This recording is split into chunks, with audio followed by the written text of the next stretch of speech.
Hello, my name is James Weekly, and this is my story. I grew up in Neenah, Wisconsin, which is right next to a really gross lake. I should mention beforehand that I don't art. Okay.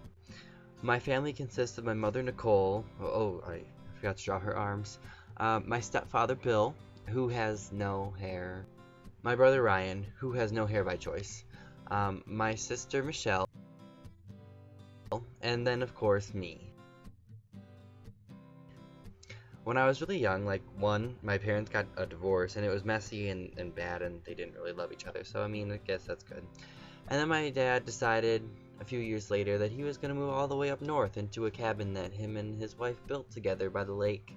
And now I don't get to see him very much, but that's okay because I love my life and I really honestly wouldn't want to change it in any way. Anyways, we have a lot of dogs in my house. First, we got Dawson, and he's a black lab. And then after a year of telling my mom that he needed a friend, we got another puppy, and he's a lab mix whose name is Riley, and he's all mine.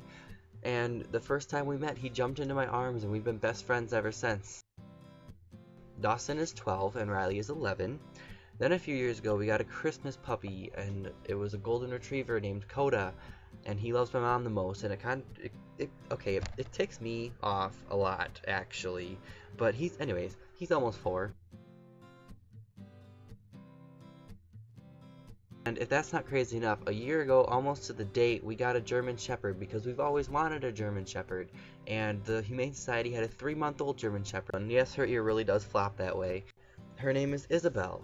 However, we didn't like the name Isabel because we didn't name her. So we started to call her Izzy, but she really didn't like Izzy. Now it's just Isabel, and we got used to it, and we actually kind of like it now. Anyway, back to the point of this whole thing. In 2009, I started my freshman year of high school at NHS, and it was a very exciting and scary time because I started to grow apart from all of my friends, and I didn't know what to do, and I didn't like the idea of having to make new ones. Then one day, I was sitting in English 9, and there was this girl in front of me, and she would not shut up. Oh my god. And she always was eating an orange. I don't know why I mentioned the orange. Anyway, we ended up being put in a group together to read Romeo and Juliet, and then we were assigned to reenact the balcony scene. So she stood on the table in the front of the class, while I hid under another table, which I called a bush. There was some weird line about how Romeo wanted to, like, forever be within thy breasts of Juliet, so I screamed out, "I want to live inside thy boobs."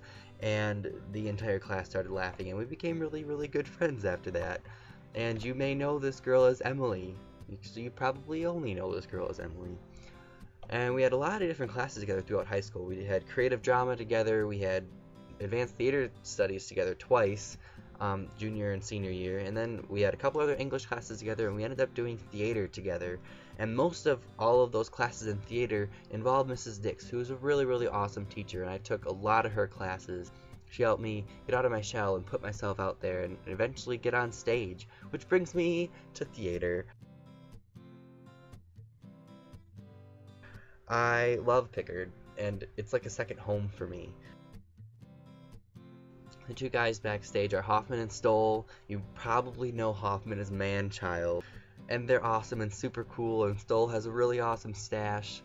And I just want to take a quick second and thank Hoffman and Stoll for all that you do.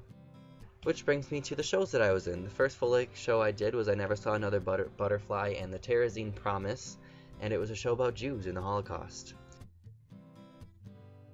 We also did 2 competitional 1-acts, which was with the Advanced Theater Studies class. The first one was John Lennon and Me, and that was like my first official show. And then my senior year, I did crew for that class, and we did the show Antigone, which brings us to #state. But that's a whole nother story for a whole nother time and a whole nother video. Back to business. In 2010, I took a photography class, and I got so far ahead on the homework that we did every day that I got really bored and had nothing to do. So I decided to log on to my email and send 20 of my closest friends an email. And this became kind of a daily thing because I was bored every single day. And it ended up growing to over 100 readers, and for almost 3 years I sent a daily email every day. Well, most days. Then during my senior year, I wanted to spice things up. I wanted to be more interesting. I wanted people to be more interested in the daily email. But I had no idea what I was going to do, or how to do it, when to do it. I had the idea of doing a video like once a week for about a year, but then again, I didn't know of what, or how, or when. And then I got the idea to create a YouTube channel, and I asked my best friend Emily to help me out, and that's how James and Emily came to be. And we started off just answering questions that people sent in via the daily email on camera. We didn't really have any expectations of what our channel was going to be or what we were going to do. And then we started getting some really awesome ideas, and before we knew it, we were getting views from all over the world, and we had over 20 subscribers, which I know doesn't sound like much, but it was way more than we ever expected.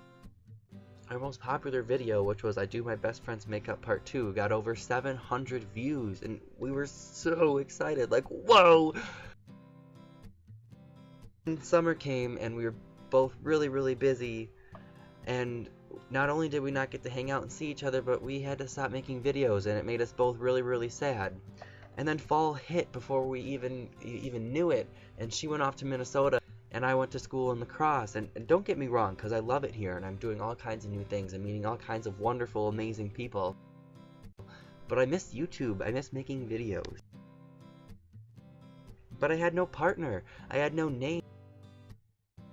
And I was just stuck, and I didn't know what to do. And then my friend Sarah and I were looking online for some really, really cool YouTube channel names, and we were having no luck. They were spitting out really, really weird things. And then all of a sudden it popped out James Daily, and it related to the daily email and what I did in high school, and it made so much sense to go with that name. But could I make a daily video? That's not even possible. Like, the ideas don't come to me that fast. So I was stuck again until Sarah suggested James Weekly, and I was like, yes! What a great idea. But I didn't know what I was going to do for my channel. I didn't have a whole lot of ideas. I didn't have someone to brainstorm with. I didn't even know if people were going to watch. So I had no expectations. But people did watch, and people keep watching, and it's so awesome, and I'm truly grateful for that. I mean this from the bottom of my heart. Thank you. And I'll see you all next week. Oh, I just sprayed Febreze in my soda. Can I still drink it? No. Oh, that was such a good soda, damn it.